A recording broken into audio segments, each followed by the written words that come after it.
Democrats for the speaker. She's very short.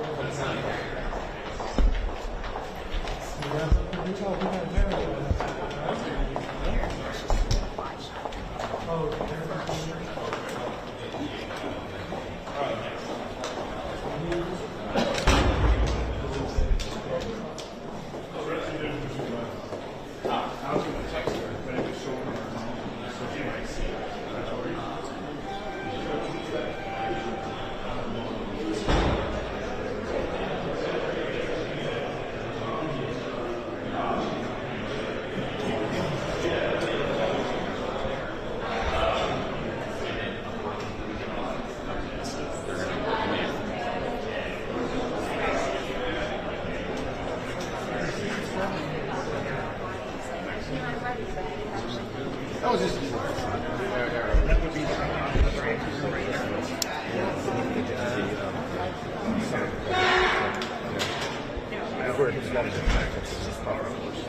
So what comes next in the message? Well, he's going to be helping protect the Congress. We're going to continue on the dialogue today, of course, and I think it's going to give us more tools to investigate. Because every time we found things, they never contradict, which is really rather surprising considering the scope of the investigation. We just have some evidence that contradicts what we've already known, and it also corroborates what we've already known. So this is a game, and let me tell you.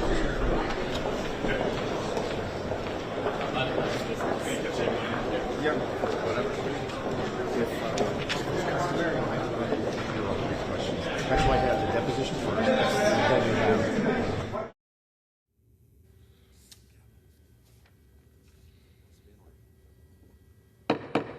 House be in order. The chair lays before the House a communication from the Speaker.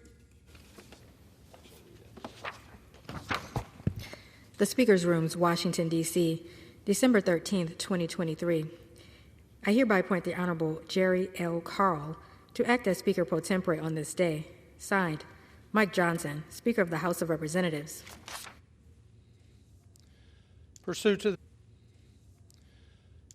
the order of the House of January 9, 2023, the Chair will now recognize members from lists submitted by the majority and minority leaders for the morning hour debate. The Chair will alter recognition between the parties, which time equally altered between the parties. And each member, other than the majority and the minority leaders and the majority whip, limited to 5 minutes, but in no event shall the debate continue beyond 11:50 a.m.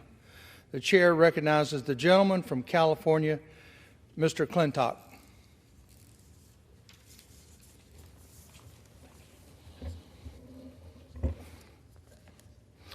Mr. Speaker, when the presidents of MIT, Harvard, and University of Pennsylvania were invited to denounce open race hatred on their campuses, they wrapped themselves in the mantle of free speech.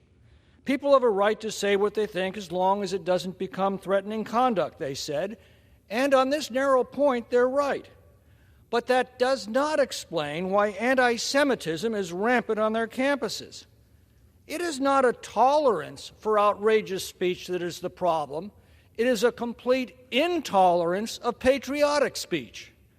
According to the Foundation for Individual Rights and Expression, the two most intolerant and oppressive universities in the country are Harvard and UPenn, and MIT ranks 136th out of the 254 universities surveyed. Now, how is it possible that such depraved and discredited philosophies as Marxism, totalitarianism, racism, Islamic fascism, and anti-Semitism now flourish on these college campuses? It's because for years, the antidote to these social pathologies, the American founding principles of freedom, democracy, tolerance, and justice that have always kept them in check, have been systematically suppressed and removed from campus discussions. A generation ago, only the lunatic fringe of our society would deny or minimize the Holocaust, or cheer the slaughter of innocents in their cribs, or praise the fascist governments that produce such horrors. The spectacle of university presidents maintaining that genocide was a contextual matter would have been absurd. Why?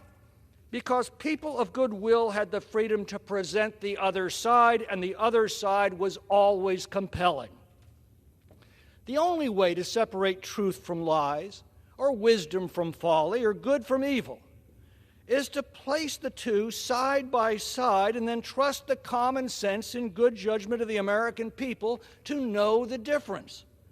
This free exchange of ideas is the beating heart of democracy. It's the sole purpose for which this Capitol building was constructed.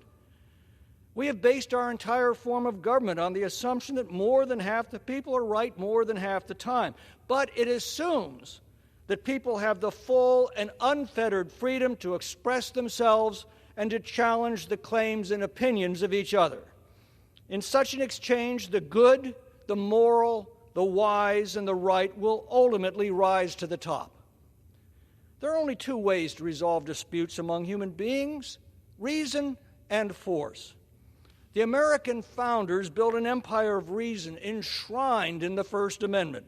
Freedom of speech, of the press, of religion, and of peaceful assembly are the very tools that Americans have used for 2.5 centuries to resolve our differences civilly and chart a path to a better future. But in this brave new Orwellian woke world that we have entered, speech in opposition to leftist views is violence. Violence in support of leftist views is speech. Racial discrimination is social justice. And force rather than reason is the legitimate way to resolve our differences. They tell us that shouting down opponents, disrupting civil discussions, rioting in the streets, threatening or even practicing violence against opponents is freedom of speech.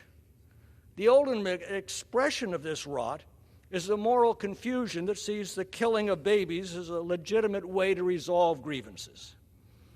Polls on campuses tell us that the vast majority of college students fear even expressing views that conflict with leftist orthodoxy. We're now learning that the federal government itself colluded with tech companies to deny the American people crucial facts and analysis over everything from COVID to the Russian collusion hoax to Biden family influence peddling. Major newspapers that once thrived on vigorous debate have said they won't even print opinions contrary to leftist orthodoxy on climate change. Free societies do not fear words and thoughts, even those that are hateful or ugly or evil or obscene, because the same freedom that protects these darkest impulses of our nature also protects the right of men and women of goodwill to confront them, expose them, and reject them. This is what these university presidents and their many confederates have taken from our campuses, and this is what the left is taking from our society. And this is what we must restore if we were to resume the upward path toward peace, prosperity, happiness, and justice that our freedom assures and that our First Amendment protects. I yield back. The chair recognizes the gentleman from Massachusetts, Mr. McGovern, for 5 minutes. I ask unanimous consent to revise and extend my remarks and enter additional material into the record. Without objection. Mr. Speaker, I rise to speak about the growing threat of the use of a nuclear weapon in armed conflict and the threat of a new nuclear arms race. Such threats should scare every single member of this House. I know it worries my constituents. The world has not been in such an unstable nuclear situation since the 1962 Cuban Missile Crisis. Since that time, the risk of nuclear war has not been high, but it has never been zero. A web of nuclear arms control agreements was created over decades that reduced the number of nuclear warheads and set limits on nuclear testing.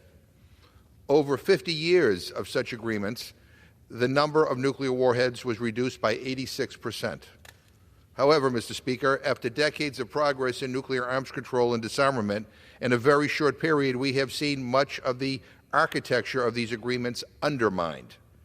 While not quite dismantled, they are significantly weakened as both the Russian Federation and the United States have withdrawn from some, and Russia has unilaterally withdrawn from others. We have seen the nuclear weapons agreement with Iran, the Joint Comprehensive Plan of Action, erode following the U.S. withdrawal by President Donald Trump in 2018. And as a result, every day the Iranian government increases its capacity to build a nuclear weapon. Throughout Russia's unprovoked and unlawful invasion of Ukraine, we have frequently heard Russia threaten to use nuclear weapons against Ukraine. In late November, President Putin's mouthpiece, Vladimir Solovyov, who hosts a show on Russian state TV, warned that nuclear war is, quote, unavoidable, end quote. Each of these actions, let alone taken together, expose the unbearable truth about nuclear weapons. Nuclear weapons do not prevent wars. To the contrary, they are used to threaten, coerce, and facilitate war. Mr. Speaker, we need an urgent call to action. There is leadership in this House seeking to renew and reinvigorate the urgent need for nuclear arms control. Congressman Don Beyer and John Garamendi lead a working group on nuclear weapons and arms control. Congressman Ted Lieu has introduced H.R. 669 to restrict the first use of nuclear weapons, and H.R. 2894 that would block a nuclear launch by artificial intelligence. Along with Congressman Blumenauer, I introduced H.Res. 77 that calls on the United States government to work towards the goals and aspirations of the Treaty on the Prohibition of Nuclear Weapons, the TPNW. Along with Senator Markey, I have also introduced H.R. 3154, the HALT Act, to freeze nuclear weapons production and urgently return to negotiations. And Congresswoman Eleanor Holmes Norton has introduced H.R. 2775 to direct the U.S. to sign the TPNW and convert the funds that maintain and sustain our nuclear arsenal to address urgent domestic needs. At the end of November, I was privileged to attend a meeting of parliamentarians at the United Nations to discuss these urgent questions. The meeting was coordinated by Nobel Peace Prize recipient, the International Campaign to Abolish Nuclear Weapons. Each of us was from a nation that has not yet joined the Treaty on the Prohibition of Nuclear Weapons. We discussed what needs to happen in our countries and in our parliaments to accelerate the debate on ending the threat of nuclear weapons. We were at the UN because the 93 nations that have joined the TPNW were meeting to discuss concrete steps to implement the treaty's provisions. Such leadership should be recognized and supported, Mr. Speaker, but it's not enough. It's simply not enough. I wish the United States would be bold. I wish the U.S. would join the TPNW and abolish nuclear weapons once and for all. But at a minimum, we need a path back to dialogue and arms control negotiations. And if we're going to move the major nuclear powers to action, including the United States, we need a massive outpouring of grassroots action in support of ending the threat of nuclear weapons. Without large-scale citizen movements, I fear that the nuclear powers will continue to move in the wrong direction, and we will see the unraveling of all nuclear agreements, a renewed nuclear arms race, and even the actual use of nuclear weapons in current and future conflicts. We cannot wait to change direction, Mr. Speaker. We live at a time when the world as we know it can be destroyed in one terrible nuclear flash. The time to act is now.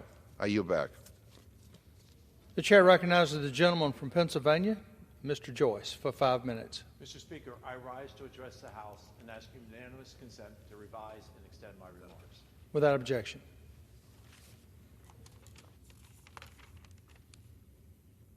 Mr. Speaker, since 2022, the Juniata College Eagles women's volleyball team has played 70 matches, and during that time, they've only lost twice.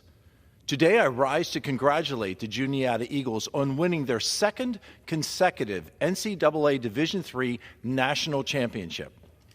Playing with technical skill, agility, and power, these young women have built a program that has stood the test of time, becoming a dominant force and drawing more attention to the sport of volleyball in the Commonwealth of Pennsylvania.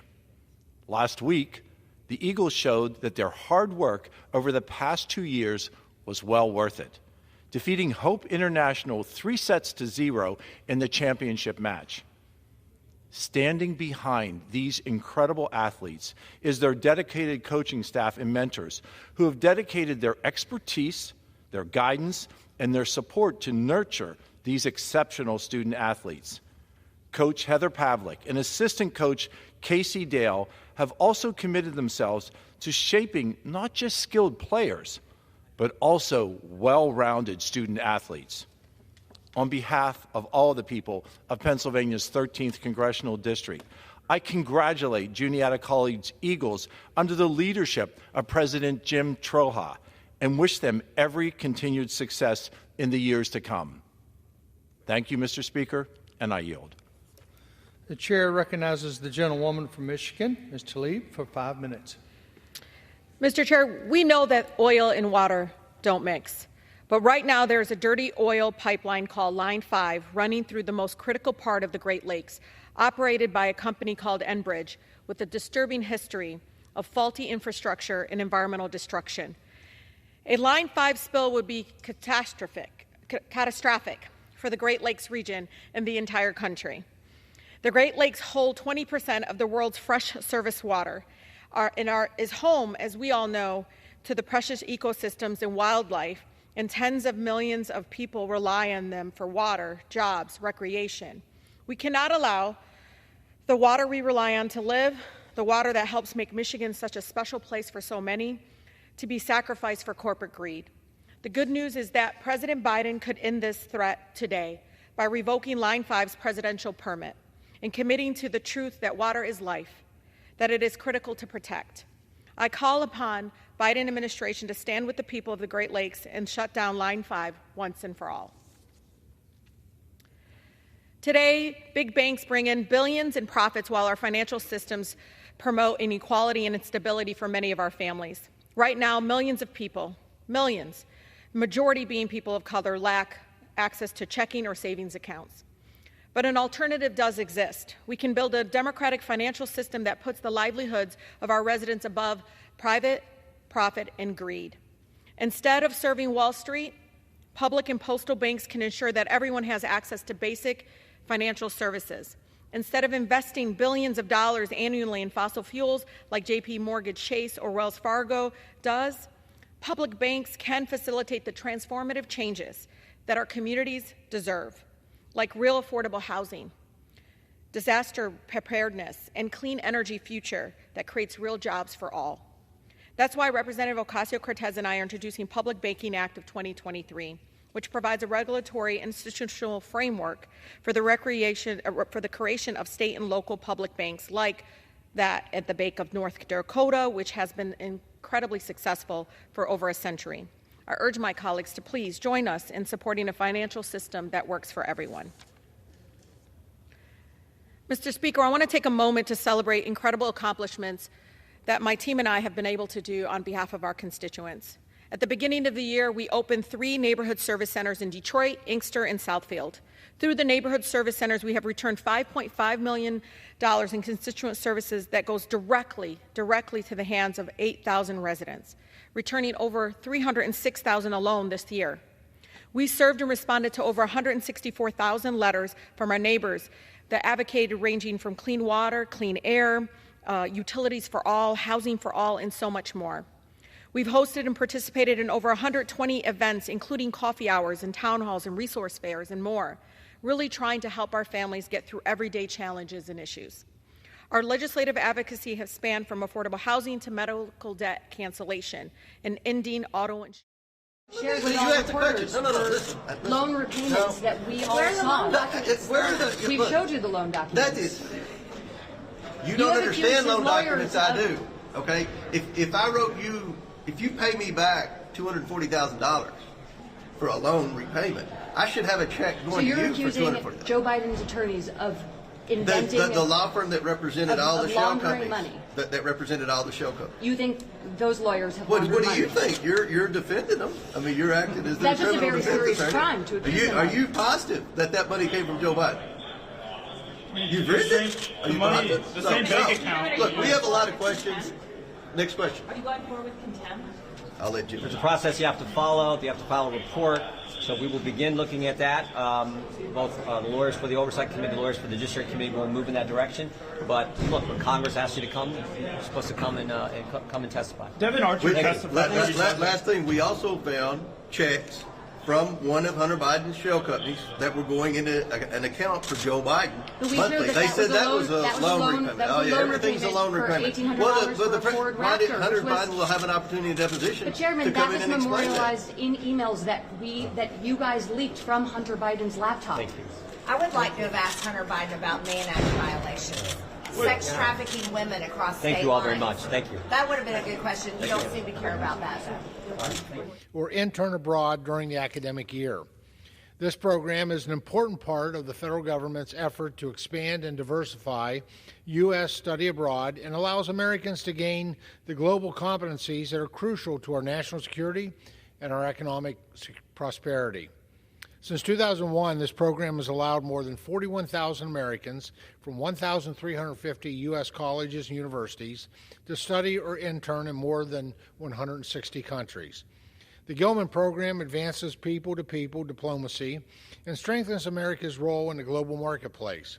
The Gilman program continues to expand the American student population that studies abroad, with nearly 70% of Gilman scholars identifying as students of color, 60% from small towns or rural parts of the United States, and nearly 50% are first-generation college students.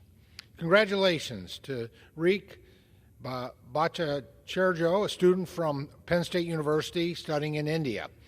Ashlyn Bird of Lycoming County, a student at Drexel University studying in the United Kingdom. Devin Dancy of Union County, a student at Susquehanna University studying in Ghana. Hannah Dees of Center County, a student at Juniata College studying in the United Kingdom. Shawnee Galetka of Venango County, a student at College for Creative Studies studying in Italy. Shura Hopp of Center County, a student at the University of Pittsburgh studying in Spain. Kimberly Johnson of Potter County, a student at Drexel studying in Italy. Luke Kantz of Snyder County, a student at the University of Pittsburgh studying in India. Ruth Piers of Union County, a student at Bucknell studying in Ireland. And Casey Sennett of Center County, a student at Penn State University studying in Italy. These students are currently studying or interning across the world. Good luck in your studies and enjoy your time abroad. Thank you, Mr. Speaker, and I yield back the balance of my time. The chair now recognizes the gentleman from Louisiana, Mr. Carter, for 5 minutes. Mr. Speaker, I ask unanimous consent to address the House for 5 minutes and to advise to extend my remarks. Without objection. Thank you, Mr. Speaker. I rise today to congratulate an extraordinary talent and a force in the world of college football. LSU's Jayden Daniels, the recipient of this year's Heisman Trophy. Jayden, your journey has been remarkable, defined by grit, determination, and a love for the game. Winning the Heisman is not just a personal victory, it's a testament to the countless hours of hard work, sacrifice, and unwavering support for your teammates and coaches. It truly takes a village. Your skill on the field has captivated fans, and your leadership has inspired generations of future athletes. Jayden, as you hold this coveted trophy, know that you've etched your name in football history and Louisiana history. Congratulations on this well-deserved honor. I know it would be a stepping stone to even greater heights. Thank you, Mr. Speaker. Once again, I rise today to celebrate the pastoral anniversary of Bishop Lester Love and Pastor Fran Love. 25 years of faithful leadership have shaped the city of Love into a beacon of hope and inspiration. Bishop Lester Love has shepherded the city of Love with a clear vision. His exemplary leadership has not only guided his congregation, but has become a blueprint for leadership excellence in churches and corporations alike. Alongside him, Prophet Fran Love, a woman of unwavering faith, has demonstrated her commitment to social justice through initiatives like the Daughters of Life and Love, DAWL.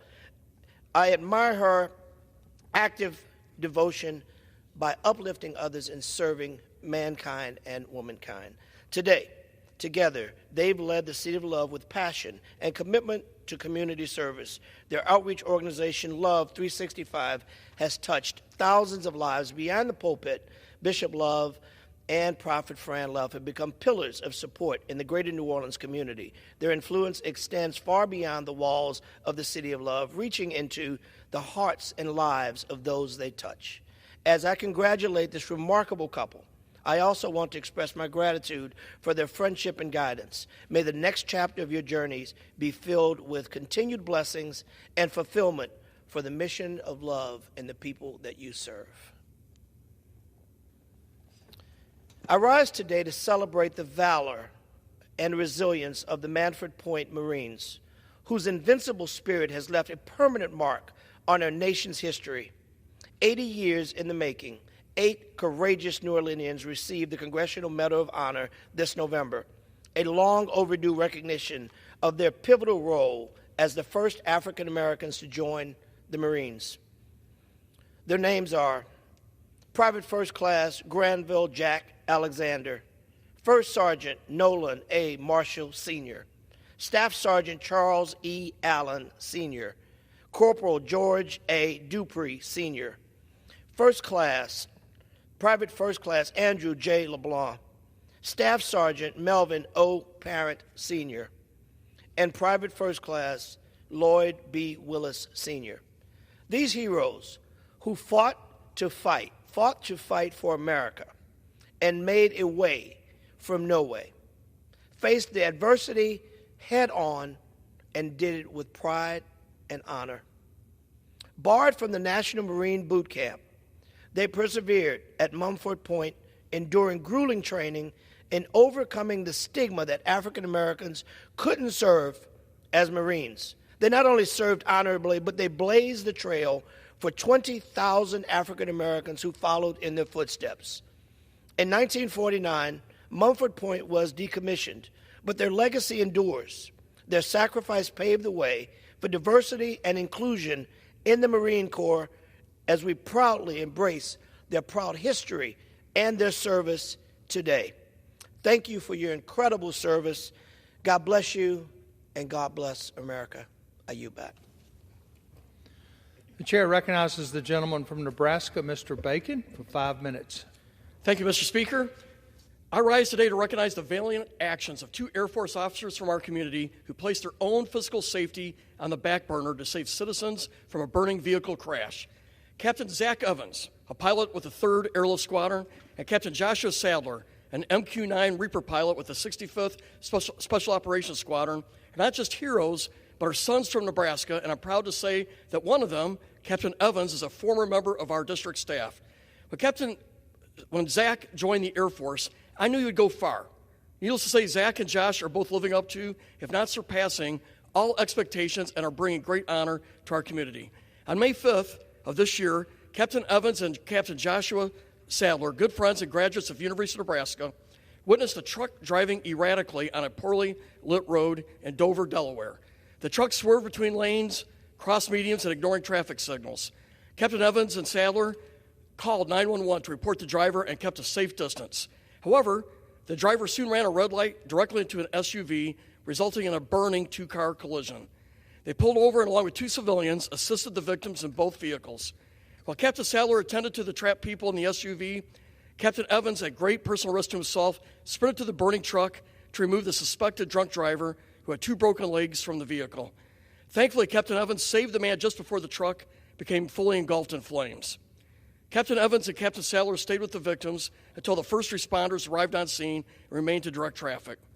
Captain Evans and Captain Sadler were each recognized on October 23rd with the City of Dover Gold Medal for their life-saving actions and were presented with the Dover Police Department's Distinguished Citizen Award. I salute both Captain Evans and Captain Sadler and the 2 civilians for their actions that day. Mr. Speaker, I rise today to recognize Barbara Felden, who, after 43 years of honorable service to our country as an enlisted airman in the Air Force and as a senior civilian liaison in Germany, is retiring.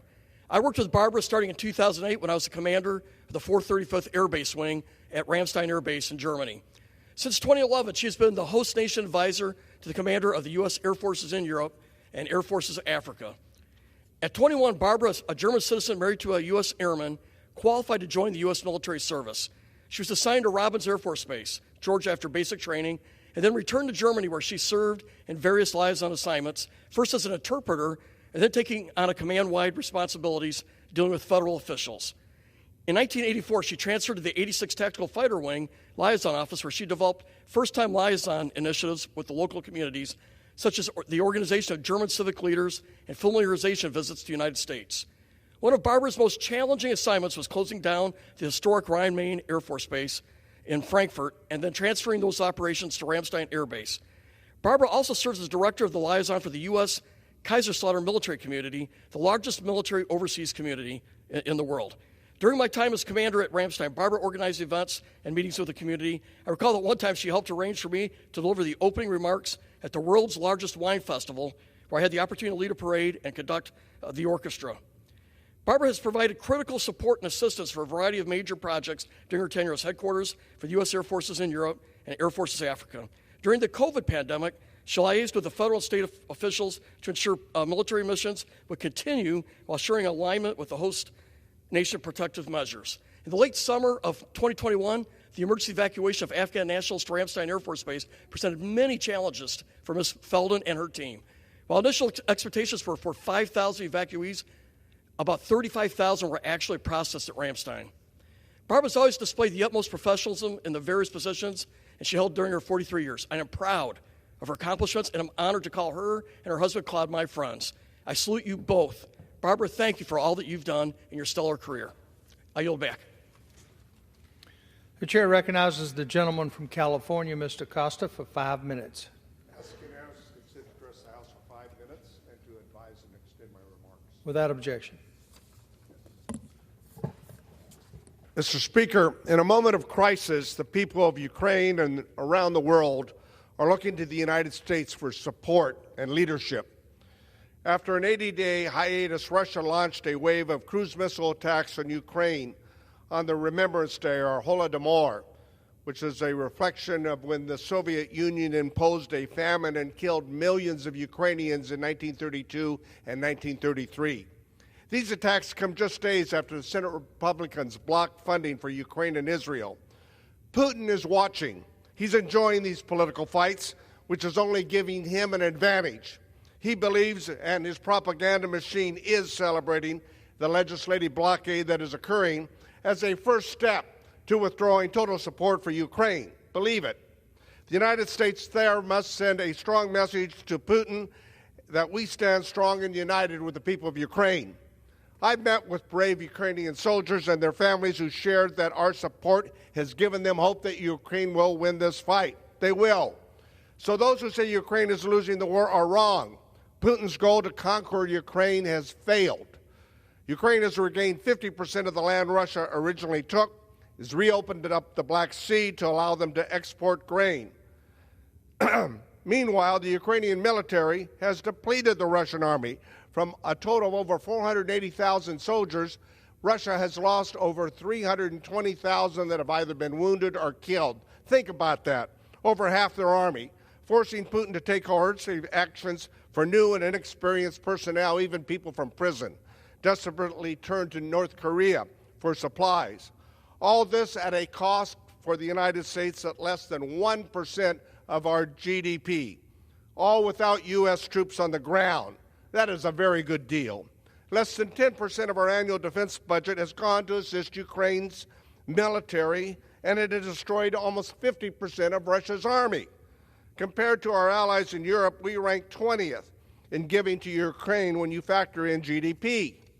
We need to pass a supplemental aid package to provide immediate assistance, and we need to do it in an overwhelming bipartisan way as we have before. We are living in a seminal moment in the history of America and the world we live in. Historians will look back years from now and determine whether or not we made more good decisions than poor decisions. This is an opportunity to make a good decision. We need to pass a supplemental package to provide immediate assistance that our ally Ukraine needs now. We must provide humanitarian assistance for the Palestinians that have been afflicted by the war and for Armenian refugees that have been removed from their historical home in Nagorno-Karabakh. We need to pass the package to let our European allies know that the United States is a reliable and consistent in the support of democracies around the world. The passage of this supplemental package also provides support for Taiwan and restores American military inventory, so critical. There is nothing more than Putin wants than to see this Congress and our country divided. The Congress in November, December seemed to have time for baseless impeachment inquiries, but not the time to do the most important things like provide funding for national defense, the Federal Aviation Administration, and most importantly, resolving our differences in passing a budget. So I asked my Republican colleagues, what have we done? What are we doing? When we gather around the holiday tables in the next 2 weeks, and we ask for good tidings in the new year, as members of Congress, I think we must ask ourselves, what have we done? What have we done to work together in a bipartisan fashion to pass these critical bills? The answer is nothing. We must do more important things to provide for the American people and the world that we live in. This is a seminal moment, as I said before, in world history, and the world is watching. We cannot lose sight of what's at stake, and if we do not stop these threats against freedom and democracy, we will fail. This, make no mistake about it, is the test of our time. I yield back, and I also wish for one and for all a happy holiday season, and may the new year bring us good tidings, and let us not forget about our responsibilities as the world's lone superpower. We have responsibilities, and we are still, as President Reagan said, the light, the beacon of light on that shining hill. I yield back. The chair recognizes the gentlewoman from Illinois, Ms. Miller, for 5 minutes.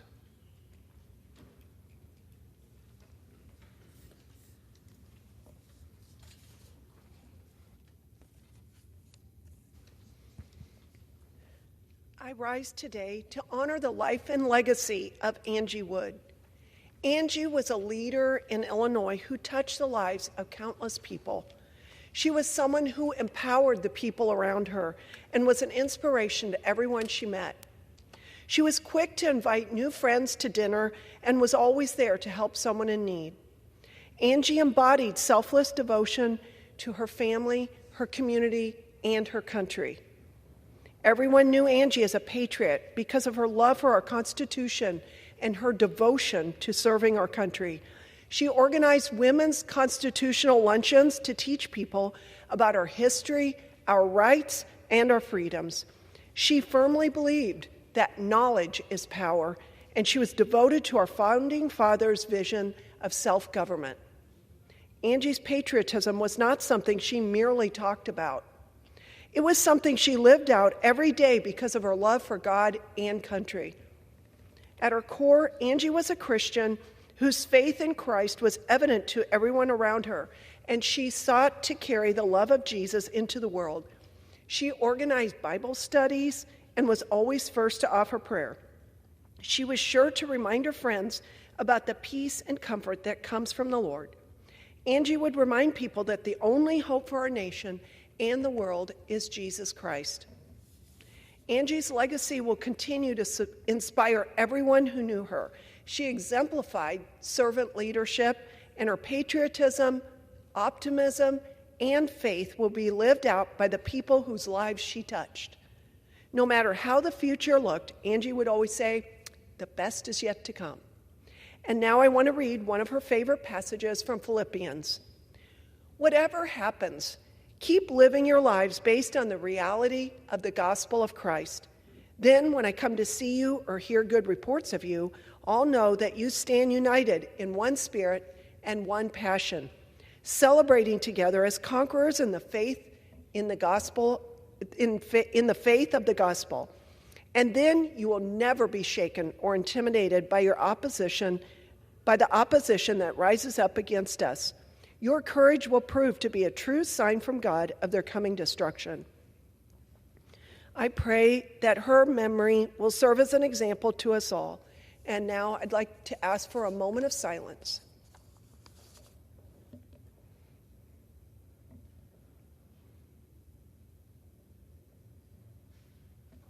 Thank you. Chair recognizes the gentlewoman from Michigan, Ms. Stevens, for 5 minutes.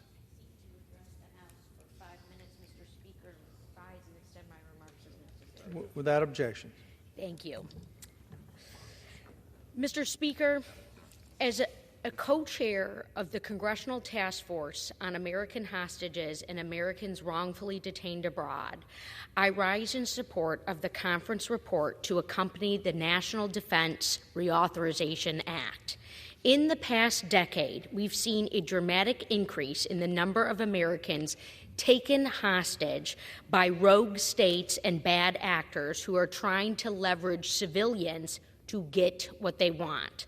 Right now, according to the Foley Foundation, there are currently at least 64 Americans held hostage or wrongfully detained in countries overseas. They are held in 16 different countries and territories. So now, more than ever, we must keep up the drumbeat to bring these individuals home.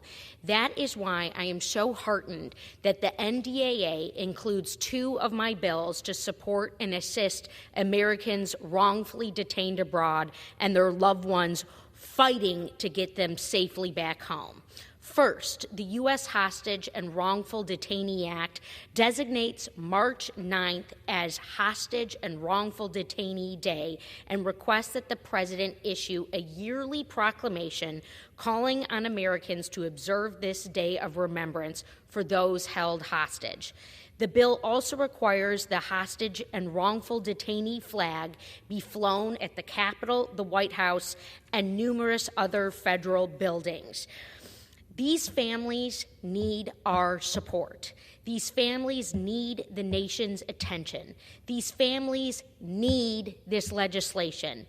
By designating a day and a flag to be flown on federal property, we will bring much needed awareness to the plight of these Americans and the heartache of their families.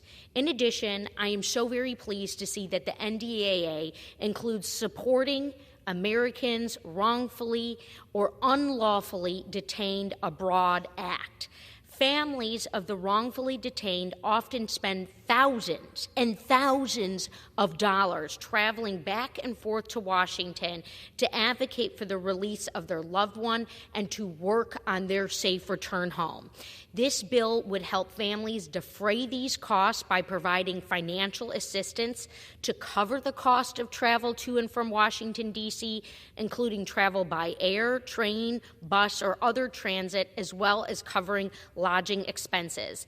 These families who are already dealing with the detention of a loved one should never have to worry about going broke or spending a life savings because they are working alongside the federal government to do what is right. This bill will help ease that financial burden. Finally, when detainees return home after years of wrongful detention, we must do more to ensure that they have the resources they need to return to normal life. They've often been stripped of employment, housing, and life as they knew it before they were taken hostage. We must remember that the wrongfully detained have been in prison oftentimes for years, if not decades, which is wrong. They may not come home, but they won't come home. They may come home, but they won't necessarily come home to a job.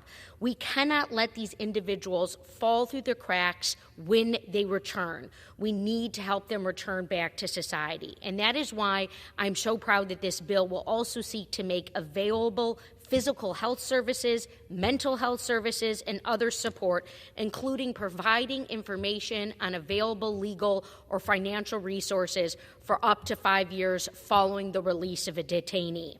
We need to make sure that these individuals have the physical and mental health assistance that they need to recover from unspeakable trauma. Well, nothing can give back the years that our adversaries or the time that our adversaries have taken from these Americans. We have a responsibility to help them get back on their feet. I sincerely want to thank the other co-chair of the American Hostage and Americans Wrongfully Detained Abroad Task Force, Mr. French Hill from Arkansas, for working with me on both of these bills. And I also want to pay recognition to the families of the hostages, particularly the family of my constituent, Paul Whelan, who is about to hit 5 years wrongfully detained in Russia. We are continuing to shine a light on Paul and demand and call for his release from the Russian government. To those held hostage, Congress stands behind you. Congress continues to work alongside our ally, Israel, in calling for the return of the 138 hostages currently and still being held in Gaza. Thank you, Mr. Chair, and I yield back. The chair now recognizes the gentleman from Georgia, Mr. Collins.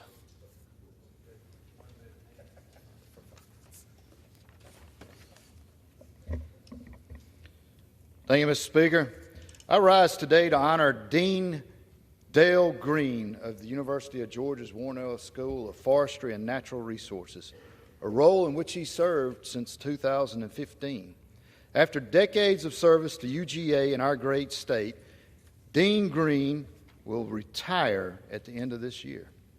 Dale is an accomplished man. He is a graduate of Louisiana State University, holds a master's degree from Virginia Tech, and a PhD from Auburn University. He joined the UGA faculty in 1986 and has served our school in this state in so many ways since. Dale currently sits on the Board of Trustees for the American Forestry Association, has been on the Board of Directors for the Georgia Forestry Association since 1992. He was appointed by 2 Georgia governors to the State Board of Registration of Foresters, first in 2004 and then again in 2010. In 2007, Dean Green received an Outstanding Research Award from the Society of American Foresters, the Herrick Award for Superior Teaching, and was later inducted into the Georgia Foresters Hall of Fame. His accomplishments don't end there. In 2008, Dale became a UGA Senior Teaching Fellow, and in 2011 received the Georgia Forestry Association's Wise Owl Award. These are just a few ways that Dale Green has been recognized for his outstanding service to the state of Georgia, countless students, and the field of forestry. My friend, as you embark on your next chapter of life, you must know that your leadership has built a strong legacy. The Warnell School has grown and become so successful with you at the helm, and we thank you for all you have done. We wish you continued success in your retirement, and go Dogs. That I yield back, Mr. Speaker. The chair recognizes the gentlewoman from Nevada, Ms. Lee.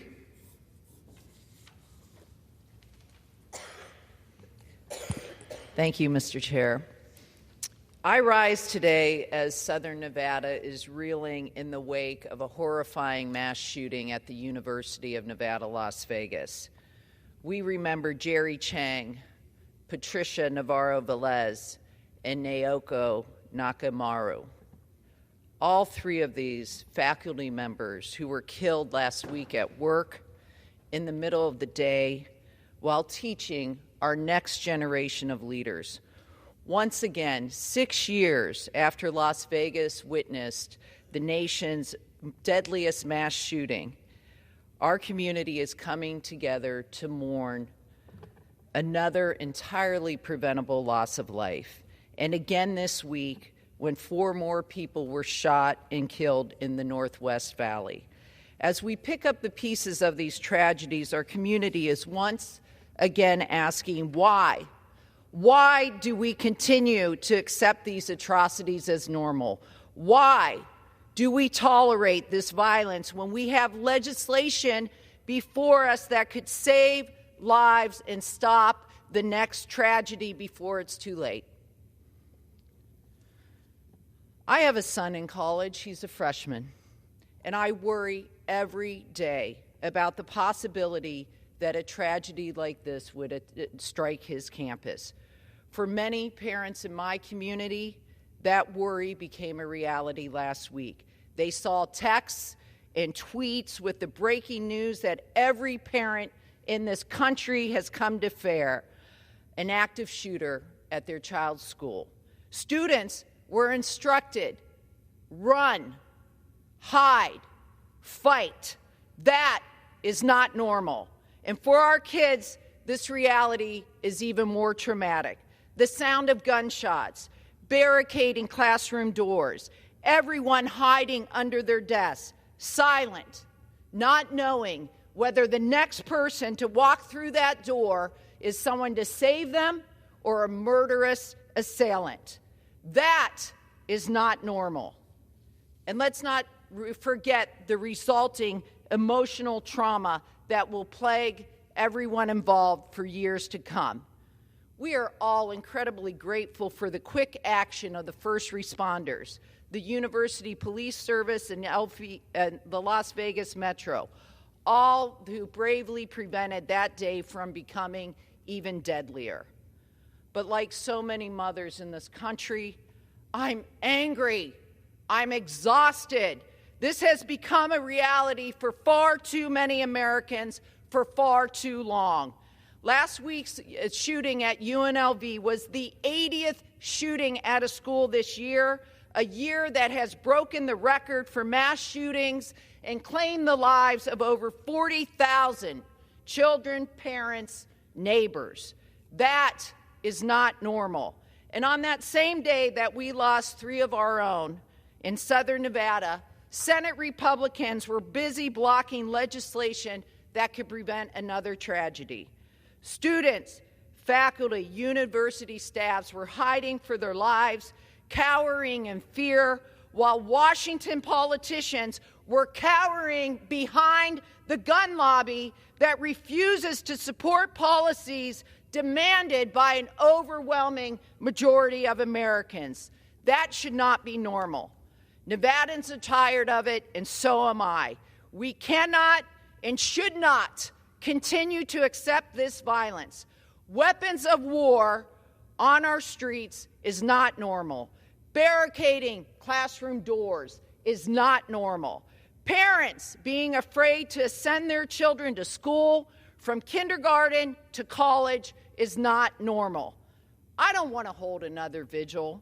I don't want to hold another moment of silence. What I want to do is I want this institution that Nevadans sent me to help fix to stop accepting this violence and to end the 6th cycle of inaction. Now listen, I'm not naive enough to think that we can't prevent every shooting, but God, please let us at least get caught trying.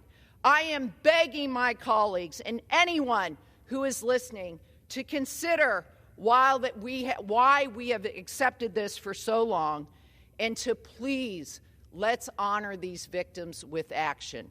And with that, I yield the balance of my time.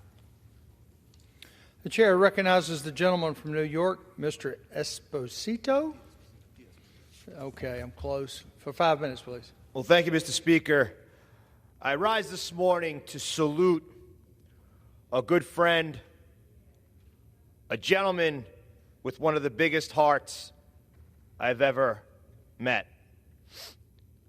Doc McGann was a piece of the very community that I grew up in back home on Long Island in a small village called Island Park.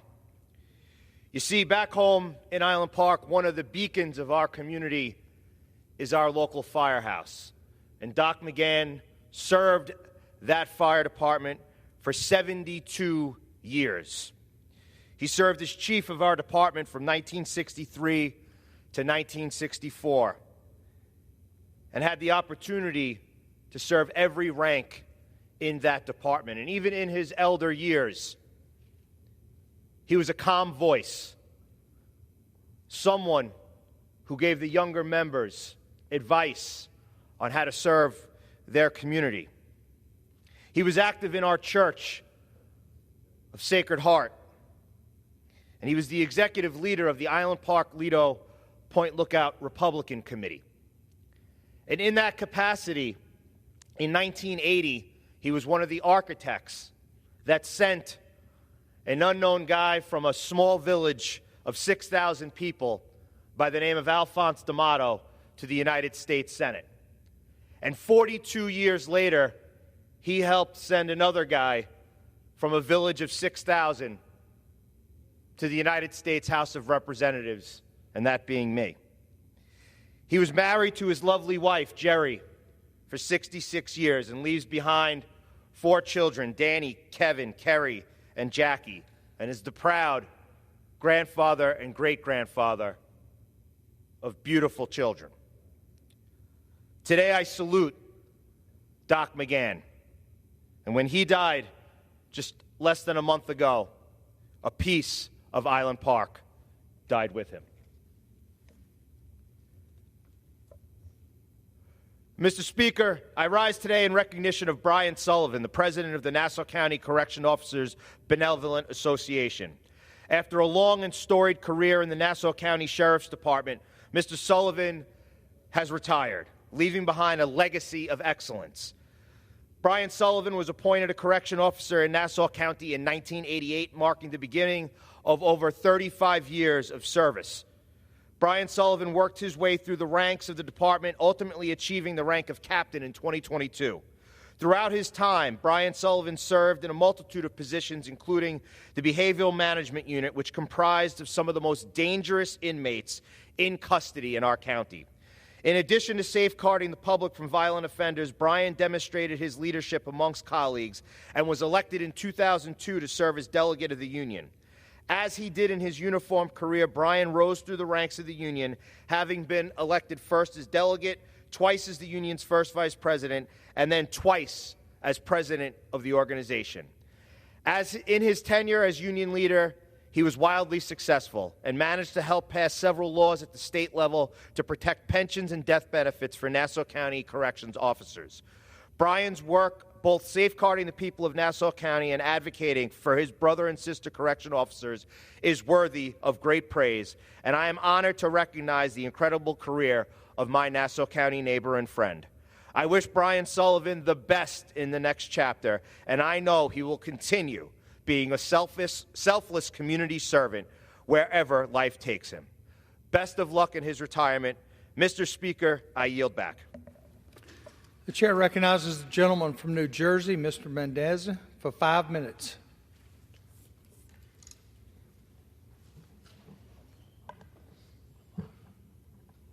Mr. Speaker, as we close out 2023, I want to talk about the results my team and I have delivered for New Jersey's 8th Congressional District during my first year in office. Our team has solved over 1,100 constituent cases, which have ranged from getting evacuees out of Afghanistan to resolving passport issues so constituents could visit their loved ones, to returning over $270,000 to our constituents. And we have sent over 26,000 letters communicating directly with our residents about the issues they care about. We have also secured over $11 billion in federal grants for projects in our district. That includes over $6.9 billion for the Gateway Program, the largest critical infrastructure project in the country, and over $4 billion to overhaul the Northeast Corridor, drastically improving the commuter experience on the busiest passenger rail line in the country. We secured millions for additional priorities such as community policing, environmental justice, and tackling climate change, all in less than a year. I've also introduced 6 bills and co-sponsored over 100 bills which address affordability, improve the quality of life for residents in our district, and fight for our democratic values and priorities. The first bill I introduced was the Working Families Task Force Act, which would establish a whole-of-government approach to improve the standard of living for working families in our district and across the country, including access to child care and health care and creating good-paying jobs. And I made quality of life issues a priority, introducing legislation to battle helicopter noise in our communities. I'm also proud to have co-sponsored legislation to protect reproductive rights, support our LGBTQ community, and fight gun violence.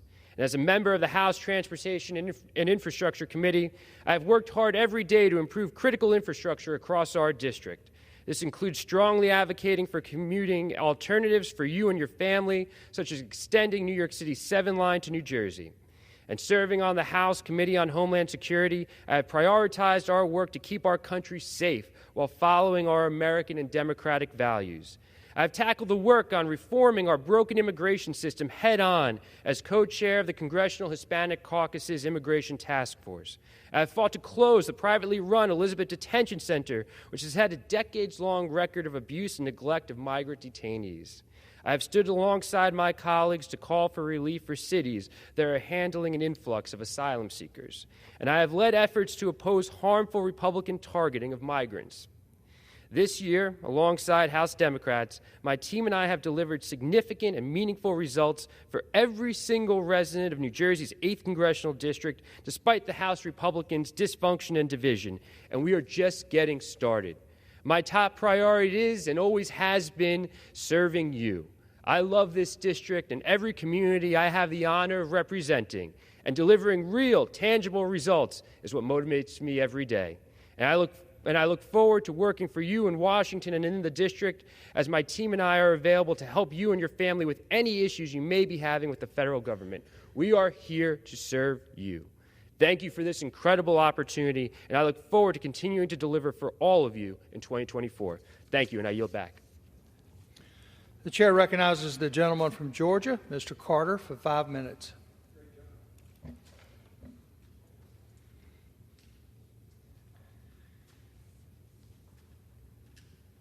Mr. Speaker, I rise today to celebrate the Pierce County Bears, who won the Georgia High School Association Class 2A football state championship yesterday in Atlanta, Georgia. This win is the second state championship for the Bears and Coach Ryan Herring, and it was not earned easily. This game was tied 14-all going into halftime, and it didn't get any easier from there. The Bears had to fight to the very end, eventually sealing the victory in triple overtime. Pierce County quarterback Caden McGatha was phenomenal in this victory, throwing for 2 touchdowns to receiver Carson Sloan and running for an additional 4 touchdowns himself. The Pierce County defense was also outstanding, sacking the opposing quarterback 6 times. To the Pierce County Bears and to Coach Ryan Herring, I say congratulations on this amazing win. This team earned this championship. It was not given to them.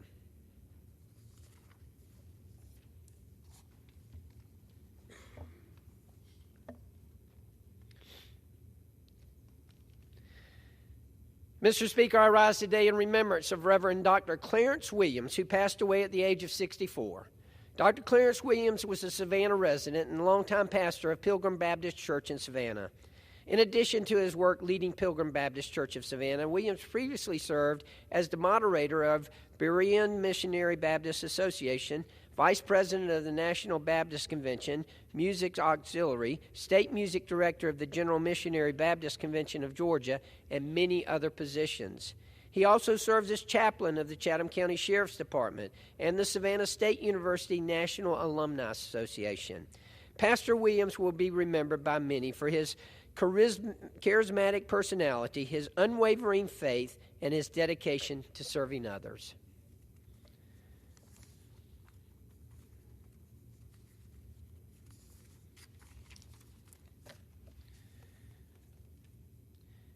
Mr. Speaker, I rise today to celebrate the achievements of Ronald Booker, a Savannah resident. After spending 34 years as a head basketball coach for the Beach High School women's basketball team, Ronald Booker was named the special assistant to the head coach for the women's basketball team at Savannah State University. During his career, Coach Booker led the Lady Bulldogs to 12 sub-regional titles, 22 regional championships, and made 30 state championship basketball tournament appearances. His teams were ranked by the Atlanta Journal-Constitution in the state's top 10 teams for 26 seasons.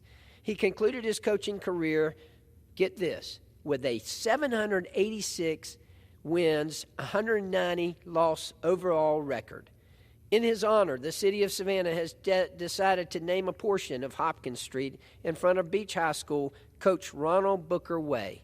Congratulations, Mr. Booker, on your remarkable achievements and on your well-deserved honorary designation.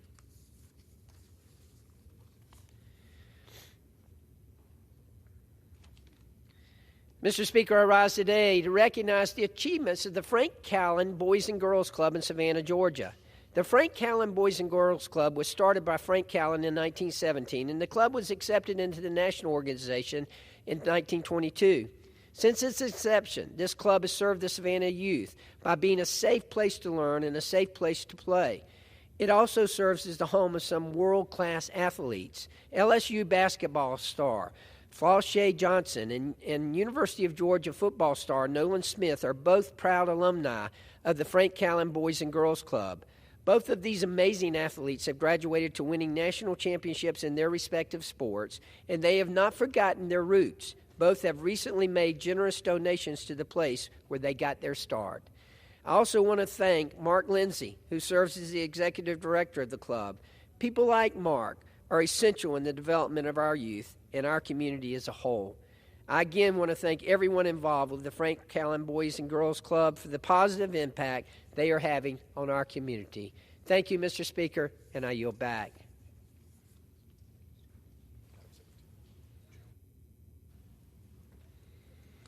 The chair will receive a message. Mr. Speaker, a message from the President of the United States. Mr. Speaker, Madam Secretary.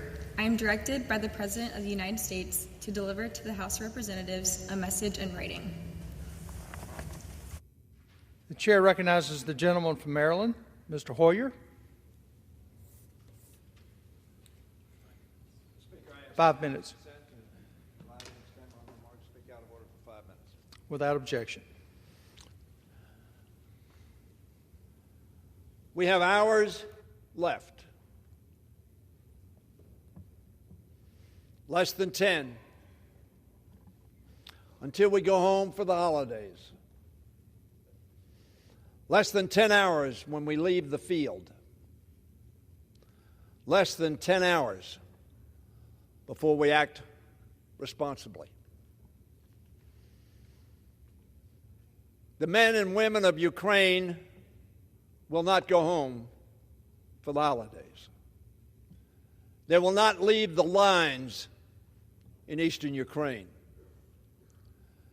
They will not have a Christmas dinner without the fear that they will be bombed in Kiev or assaulted in eastern Ukraine.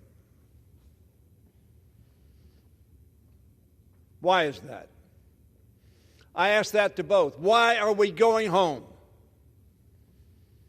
and leaving our Ukrainian allies unarmed? Why do we shrink from our responsibility to confront those who would undermine democracy, freedom, and international law? Why, Mr. Speaker, do we retreat from the field while our Ukrainian allies are at risk? Mr. Speaker, we have 1 day left. We can accomplish the goal of passing Ukrainian dollars. We can achieve the goal of giving aid to our ally Israel. We can achieve the goal of making Taiwan a little bit stronger. Or we can send a message to Mr. Putin, to Mr. Xi, to Iran, to Hamas, that America is unable to stay the course.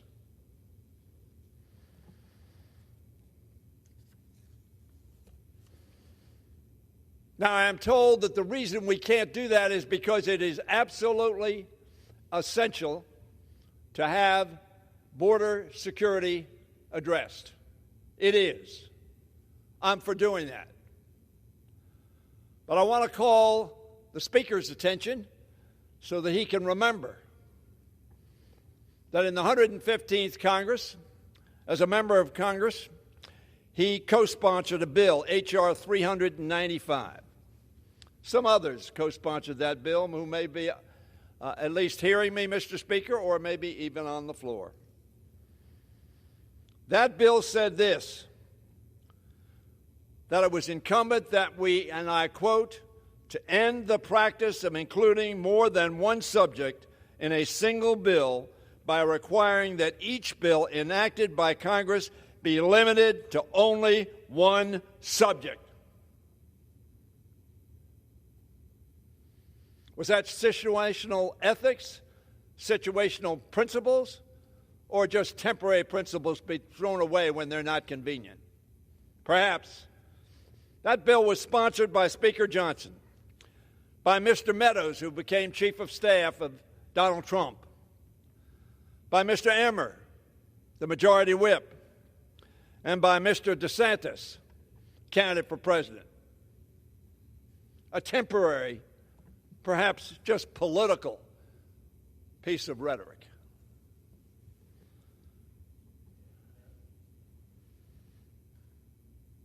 Mr. Speaker, America is better than that. America needs to be a more reliable ally than that. America needs to create confidence, not undermine confidence.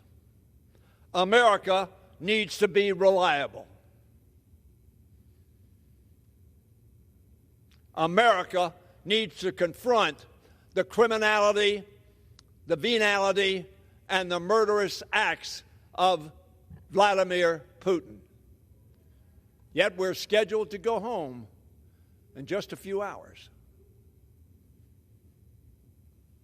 John Kennedy wrote a book, Why England Slept. Why England slept. Why they thought that Hitler was going to stop. And it just involved, after all, the mainland, not England. And they paid a terrible price for that negligence. And the free world paid a terrible price for that negligence. Mr. Speaker, we have a member of the Congress who... Gentleman's time's up.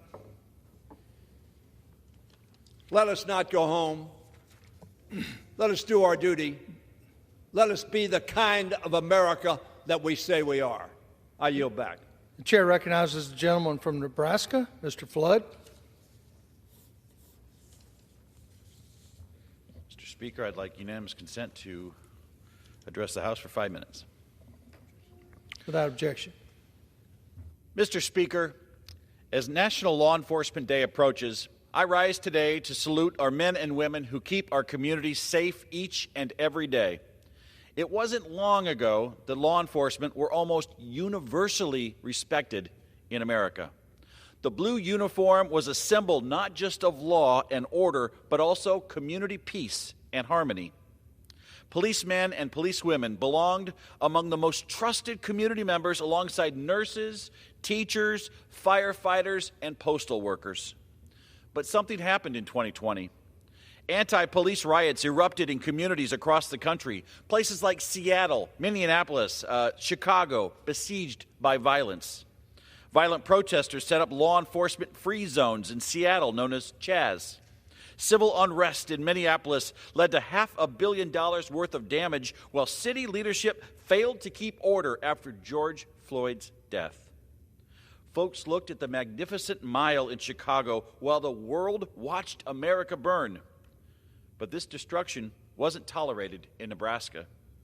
When disorder erupted in two of our major cities, then Governor Pete Ricketts cracked down. He deployed the State Patrol and the National Guard to assist communities and protected businesses and homeowners. Since the national unrest in 2020, Nebraska has doubled down on our commitment to support our men and women in blue. While some states have repealed traditional protections for law enforcement, Nebraska has maintained qualified immunity. This is critical to ensuring law enforcement officers can do their jobs without the threat of frivolous lawsuits or complaints. Last year, before I came to Congress, I was the proud co-sponsor of the Law Enforcement Attraction and Retention Act in our legislature. This bill provided and provides a variety of cash incentives for individual officers to help law enforcement agencies retain their workforce. It received almost unanimous approval from that body. This year, and I really want to double down on this, the legislature in Nebraska passed the First Responder Recruitment and Retention Act. It covers 100% of tuition for law enforcement officers, firefighters, and their children who want to get a college degree from a community college, a state college, or a university. We are the first state in the nation to give police officers, their families, their children, free college. Recognizing what they do is important and it is needed. If you're living in one of those places where law enforcement are under attack, I want you to look at Nebraska. Look at what we can do for you and your family. We have a variety of opportunities available to law enforcement. The Nebraska State Patrol is the finest statewide agency in the nation, led by an outstanding Colonel, John Bolduc. Our two biggest cities have fantastic large agencies that provide lots of opportunities to advance. And if you like to hunt, we can help you there too. We have lots of opportunities in smaller agencies, mid-sized communities, and a plethora of opportunity. There is truly an opportunity in Nebraska for every law enforcement officer, and it comes with a low cost of living and competitive salaries. Our communities need police officers. Rural communities need police officers. We are doing what we can in Nebraska to make it as attractive to people across the country as humanly possible. As we honor our peace officers on Law Enforcement Appreciation Day, I invite anyone working in the profession to consider my great state as you think about your career and what's best for your family, and know that Nebraskans support you. We salute your work. We wish you all the best as you continue to protect communities in the good life and across our country. May God bless you. May God bless the United States of America. Thank you, and I yield back. The chair recognizes the gentleman from California, Mr. Malafa, for 5 minutes. Thank you, Mr. Speaker. Well, it can't be overestimated the value and the need for water in our lives, in what we consume food-wise, and what it provides in flood control, what it provides in hydroelectric power, just water at the tap, and even environmental water. As a representative of California, we certainly go through a lot of gyrations and a lot of fights over water. As Mark Twain is quoted as saying, is whiskey's for drinking and water's for fighting, especially in California. So there's plenty of that. So what's going on underway? Well, back in the 30s and then in the 60s, two major projects were built to turn California into the blooming land that it is, of so much bounty, so much great agriculture, so much opportunity. With the federal water project started in the 30s, and the state water project conceived in the 50s, and much of it built in the 60s. In my own district, we have two very large dams, Shasta Dam at 4.5 million acre feet and Lake Oroville at 3.5 million acre feet. And so those have made so much possibility for people of California, but not just California. Really, it's helped the whole country. I'll tell you why. Because agriculture is a key element of the sustainability for this country. It's strategic needs for being able to feed itself, defend itself. You can't be overestimated how important that is as well. So what do we currently have happening in California and in the western states? The extreme environmental left is moving to remove more and more dams as we speak. Right now in the Klamath River, up in the north end of my district, there's 4 dams that are in the target sites for that. They make hydroelectric power. Now, as a sidebar here, what do we hear constantly in this chamber? Almost every conversation is filtered through climate change. And so when you have sources of power that are zero CO2, such as hydroelectric power, as well as nuclear power, and very clean, efficient power, such as natural gas, which is being phased out or pushed out by the Biden administration as we can't explore or build pipelines for it, where are we going to get the power if you want to tear these dams out, if you want to take all these inputs for producing electricity in this country, at the same time as you're forcing more and more things to be powered by electricity? Vehicles, big trucks. I see on the internet there's a major cargo carrier saying we need to electrify our aircraft.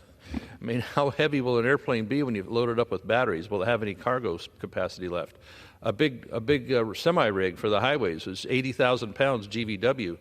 By the time they electrify it and add 2 8,000-pound batteries to that, 16,000 more pounds of cargo you'll have to take off. So that means 5 trucks will have to now do the job of 4 trucks. This is where we're going. So hydroelectric power is extremely important to fuel whatever level of electricity we're going to be using. You know, they want to ban gas stoves. They want to ban gas heaters.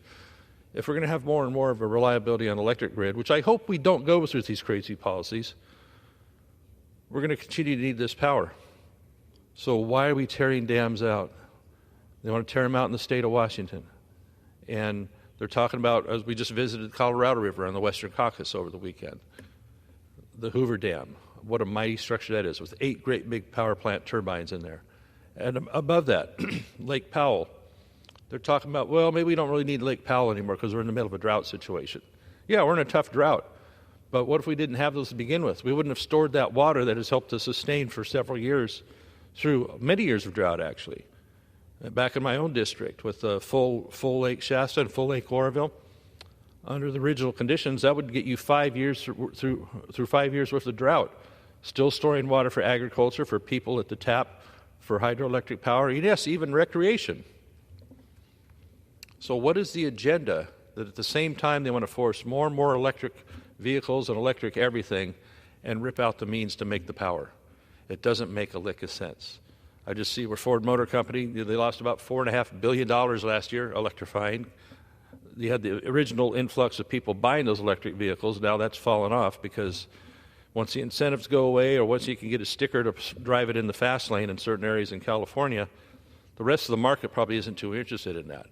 Their F-150 Lightning, they're pulling back production by at least half, maybe more, because people aren't buying these vehicles like they supposedly are projecting. Stored water is an incredibly good thing. Why it matters to the rest of the country as well is California has grown so many amazing crops over the years with the innovation and ability to farm the lands that we've had in the San Joaquin Valley. We would not have the food that the whole country eats, since 90 to 99% of these crops are grown in California. I yield back. The chair recognizes the gentleman from South Carolina, Mr. Norman, for 5 minutes. Thank you, Mr. Speaker. I rise today to recognize Officer Alan Brandon for his retirement following 30 years of service in public safety. Officer Brandon has served the 5th District of South Carolina in many roles. In each, he displayed incredible leadership, bravery, and honoring his community with incredible work and dedicated service throughout his career. In 1983, he began his service as a patrolman at the TKK Police Department and was quickly promoted to a supervisor in 1985. He then moved to the York County Sheriff's Office, where his work proved to make a true impact in the community. He held many roles, operating in the Narcotics Department for many years before being promoted again to the patrol lieutenant and the captain of the Uniform and Field Services Division. Officer Brandon's service is reflective of the values that the police force holds most important: accountability, integrity, honesty, and courage. I would also like to take the time to recognize Mr. Brandon's family, his wife Melania, and his 2 children, Sarah and William. Working in the police force requires sacrifice and support from the entire family. In addition to his service on the police force, Officer Brandon has served the community as an elder at Forest Hills Church, a Keystone board member of the Palmetto Boy Scouts Board, and a leader for the United Way of York County. Officer Brandon has set the gold standard for representing his community with pride and prioritize fairness and justice. Please join me in honoring Officer Brandon for 30 years of impactful service to the 5th District of South Carolina. Godspeed in your retirement. I yield back, Mr. Speaker. The chair recognizes the gentleman from Georgia, Mr. Clyde.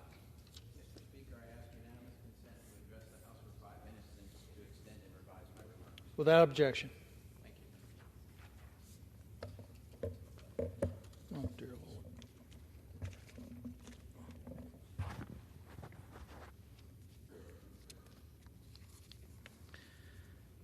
Mr. Speaker, I rise today to honor the life and legacy of Grinnell University's 10th president, Dr. Ann Sclater, who tragically passed after bravely battling cancer at Emory University Hospital in Atlanta.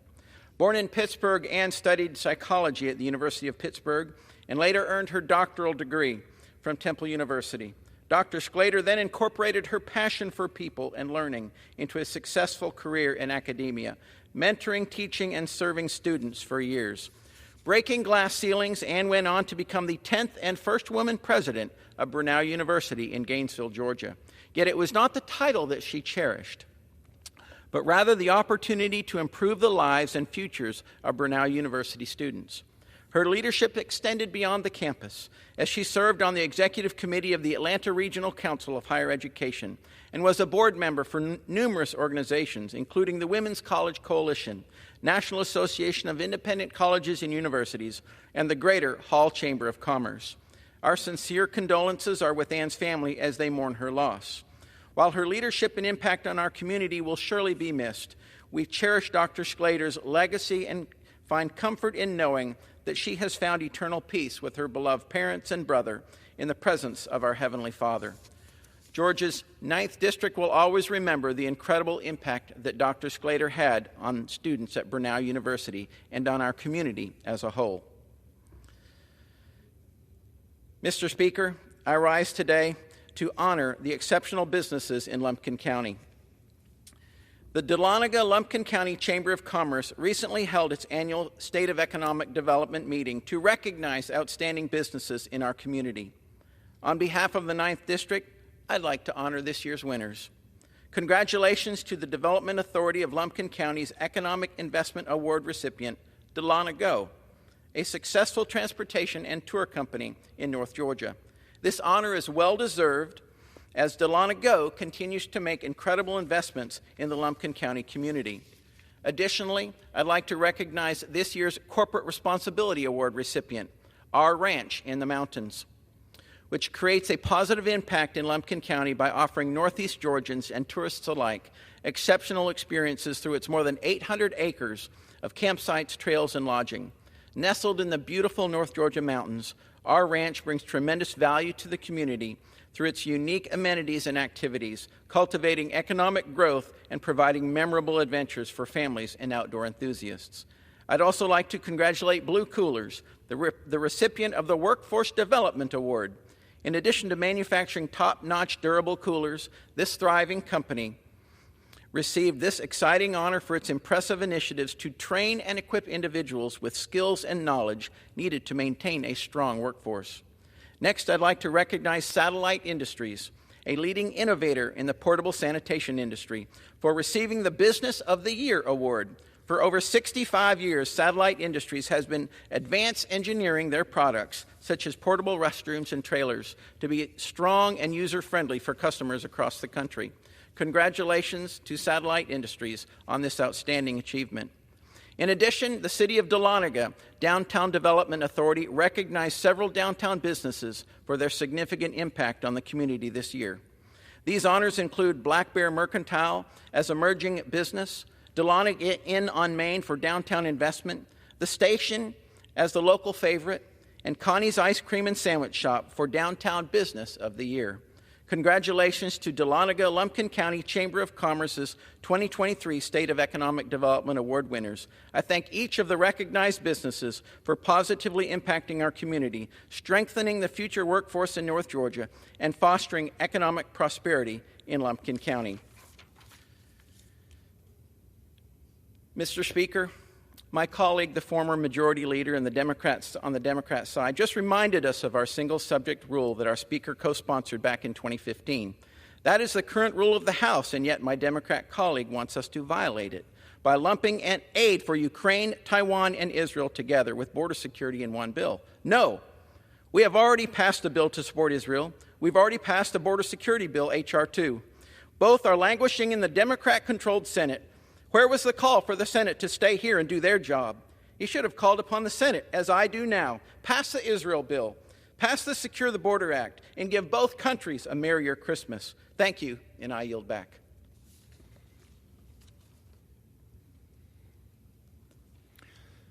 The chair recognizes the gentleman from Arizona, Mr. Siscomani, for 5 minutes.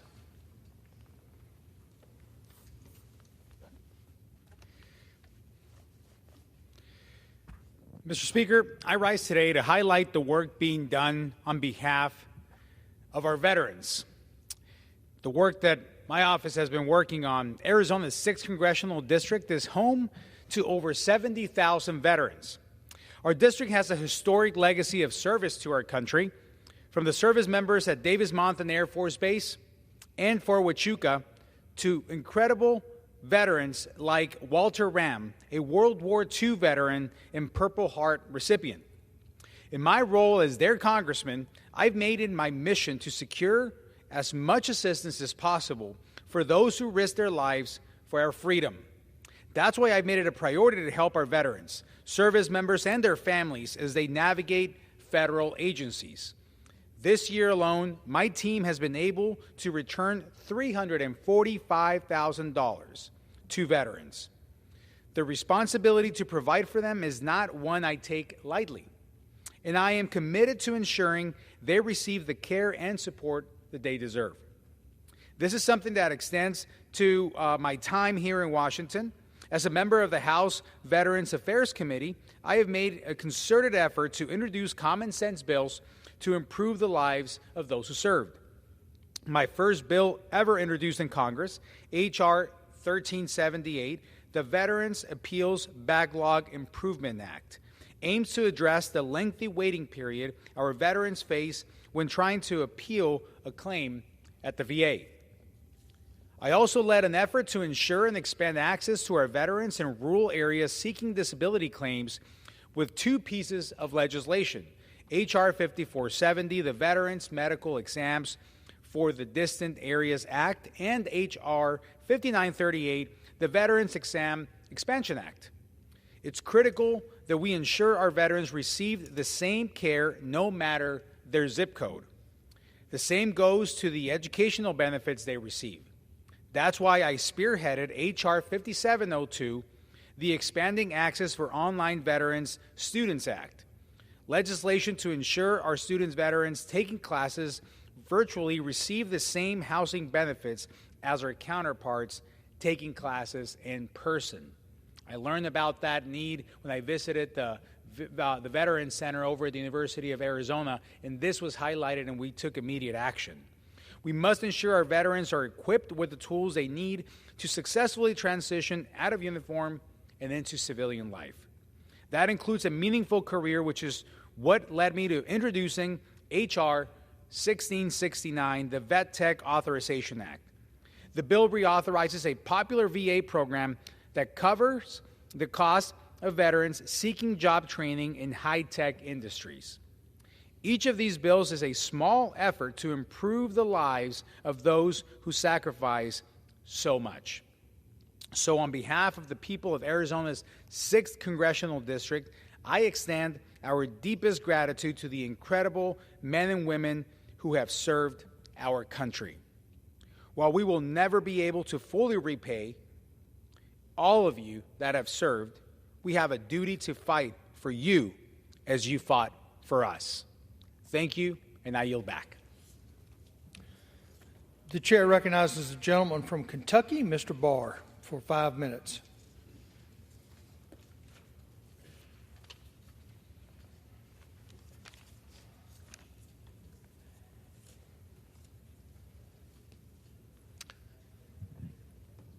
Thank you, Mr. Speaker.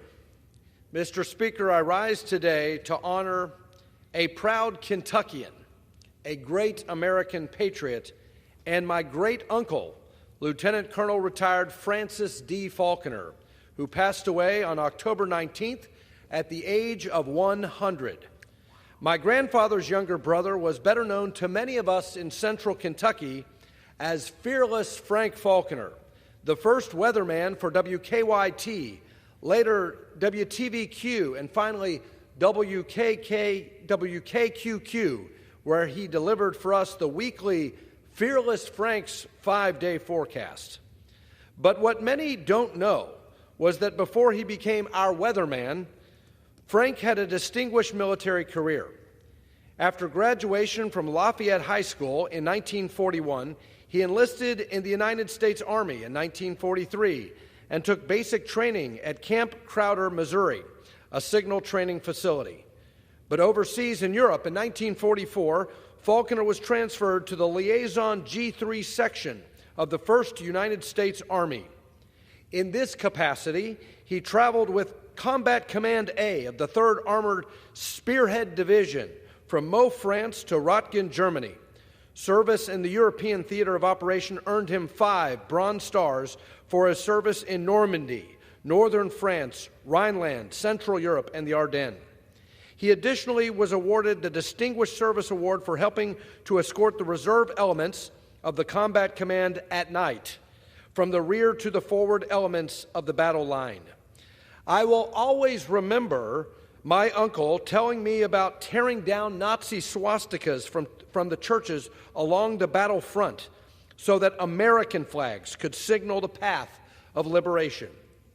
Frank has now taken his rightful place in heaven and in the history books, chronicling the story of American freedom alongside his beloved brother, my grandfather, Major General J.B. Falconer, Army veteran of the Pacific Theater, with the millions of other heroes of the greatest generation. God bless all these heroes, and we thank them for their service and serving as a continual and powerful reminder to all of us that freedom requires sacrifice. It must be fought for. And may their example, the example of the greatest generation, always inspire us to continually to fight for freedom and democracy. And with that, Mr. Speaker, I yield back. Pursuant to Clause 12A, Rule 1, the Chair declares the House in recess until noon today.